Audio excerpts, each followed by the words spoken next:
Je m'appelle Camille et je suis une jeune sage-femme diplômée de juin 2019. Je me suis inscrite à la filière maïeutique, qui est la filière sage-femme. J'ai eu ce concours et je suis partie 4 années en école de sage-femme, à l'école de sage-femme Baudeloc à Paris. Et maintenant, je suis une jeune sage-femme diplômée de juin 2019 et je travaille à l'hôpital Saint-Joseph à Paris. Le métier de sage-femme, c'est un métier qui est très diversifié. C'est un métier qu'on peut exercer à l'hôpital, que ce soit en privé ou dans le public, en libéral, à domicile, en cabinet, dans des centres comme les PMI, les centres de protection maternelle et infantile, en HAD.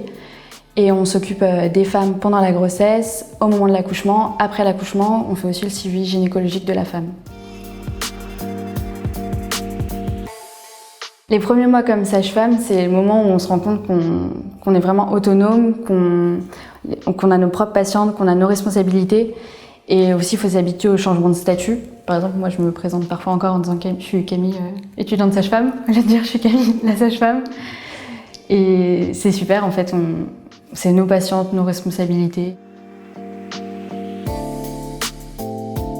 Les bons moments, c'est par exemple quand une patiente qu'on a prise en charge tout au long de son travail, jusqu'à l'accouchement, nous remercie, qu'elle est contente du moment qu'elle a passé parce qu'on l'a quand même accompagnée dans un moment fort de sa vie, la naissance d'un enfant, c'est un moment qui restera longtemps dans sa mémoire. Donc quand à la fin elle nous remercie, elle nous dit qu'elle est contente, qu'elle a passé un bon moment, qu'elle nous laisse même une photo, une carte pour nous dire que c'était bien, qu'elle est contente de sa prise en charge, ça c'est top.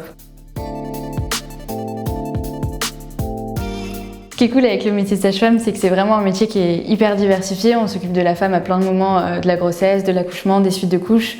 Mais par exemple, quand on est en salle de naissance, on sait que quand on aura 2 gardes, ça va être 2 gardes totalement différentes parce qu'on ne va pas avoir les mêmes patientes. Et les patientes, elles viennent avec leur histoire et leur histoire, c'est des histoires différentes. Mon avenir, je ne sais pas encore exactement ce que ça sera, mais je me vois bien rester un bon nombre d'années à l'hôpital et faire des formations complémentaires pour par exemple pouvoir faire les échographies de la grossesse, des consultations d'acupuncture. En fait, il y a plein de choses à faire.